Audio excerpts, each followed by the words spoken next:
Suasana hening di sini pernah bising akibat konflik antara gajah dan warga. Belum ada CRU itu konflik hampir tiap hari ada.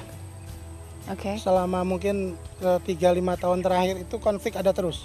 Itu berarti Karena gajah masuk terus. Ya, masuk ke perkampungan, masuk ke perkebunan yang itu sangat merugikan. Sampai ada korban nyawa juga.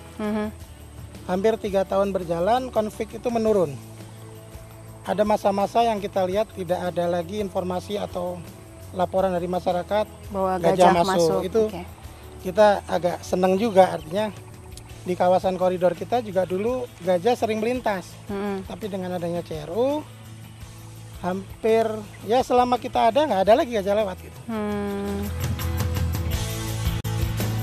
Abu yang bergabung dalam Yayasan Leuser Internasional (YLI) ikut membangun unit cepat tanggap atau CRU untuk mengamankan Kecamatan Trumon Tengah di Aceh Selatan.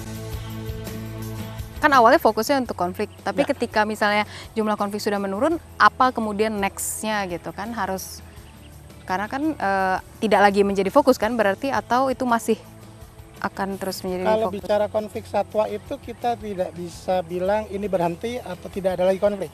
Kenapa? Karena sewaktu-waktu misalnya gajah itu dia punya daerah jelajah yang berulang. Artinya sewaktu-waktu di sini, besok atau bulan depan dia pindah ke lokasi lain, kapan waktu dia datang lagi. Itu tidak bisa kita prediksi. Karena jalur dia sudah tertentu. Karena itu, masuk hutan selalu jadi agenda rutin patroli. Termasuk mengecek aksi pembalak liar yang sering merambah kawasan ini. Nah, ini Sungai Kerung Naca yang dengan sendirinya berfungsi sebagai batas alam. Jadi dia memisahkan antara kebun warga yang tadi kami sudah lewatin dengan koridor yang ada di depan saya. Koridor Trumon. Saya menumpang di atas gajah yang dirawat Kawi, Siska. Bersama 2 gajah lainnya, Nani dan Bayu, kami patroli masuk ke area hutan di Trumon.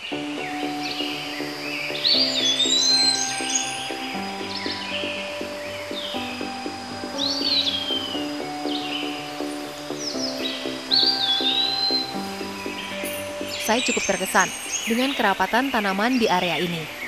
Saya pikir ini adalah kawasan terbuka, tapi saya masih bisa mendengar suara-suara binatang di dalamnya.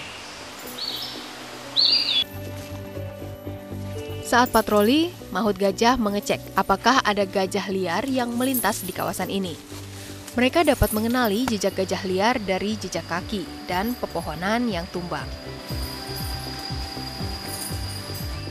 Ini dilakukan agar Mahut bisa menghalau gajah liar jika mereka keluar dari hutan dan masuk perkampungan warga. Para Mahut juga mengecek ancaman terhadap kondisi hutan, seperti sesuatu yang mereka temukan ini.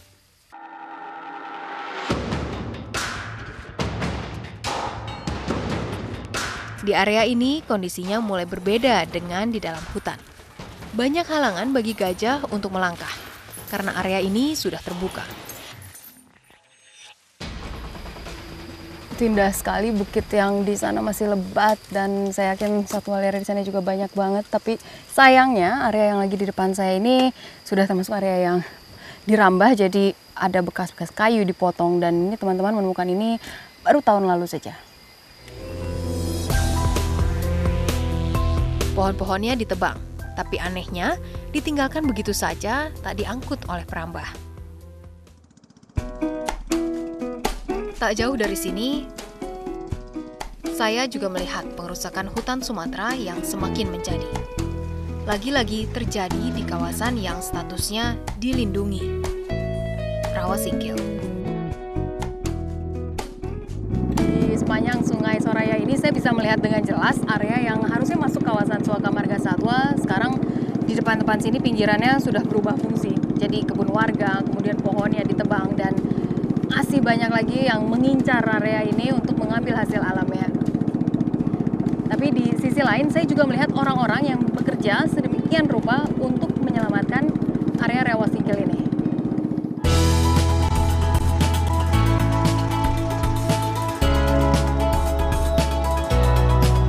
Nizar, Koordinator Tata Batas Kawasan dari Yayasan Loser Internasional, geram lantaran kawasan Suaka Marga Satwa Rawasingkil yang sedang ia urus kerap disambangi penebang liar.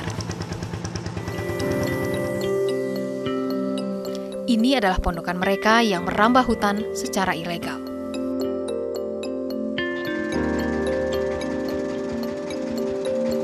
Saat kami berada di pondok, tak ada satupun manusia terlihat, tapi banyak tanda bahwa pondok ini masih dihuni.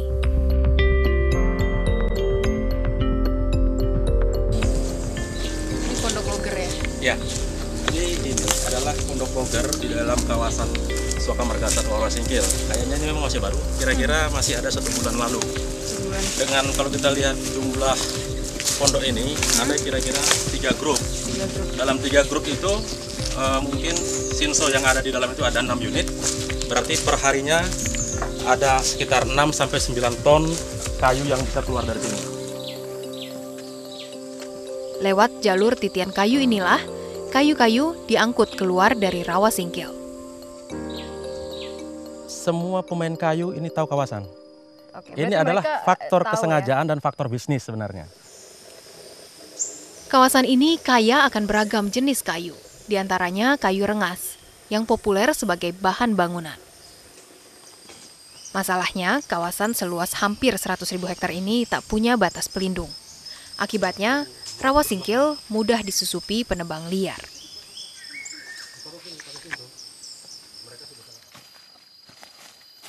Karena itu, Nizar yang bergabung bersama YLI sejak 1994 rutin keluar masuk hutan Rawasingkil untuk menancapkan ini. Paling berat ya seperti kita ini rawa ya. Ini medan pemasangan tuh betul-betul berat ya karena memang dari semua jenis pemasangan tapal batas paling berat itu di rawa karena Rawasingkil itu antara dalam rawanya itu antara 1,5 sampai 3 meter.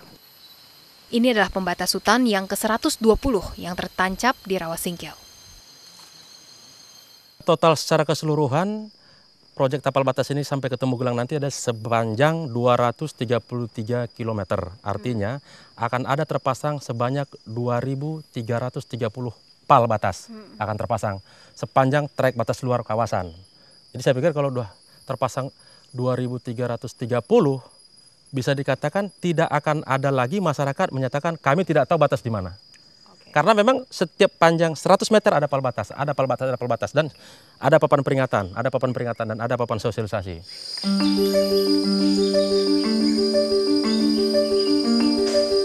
Walau area ini nantinya akan dipagari oleh pal batas dan statusnya akan dipastikan sebagai Suaka Marga Satwa, aksi konservasi tidak boleh berhenti sampai di sini.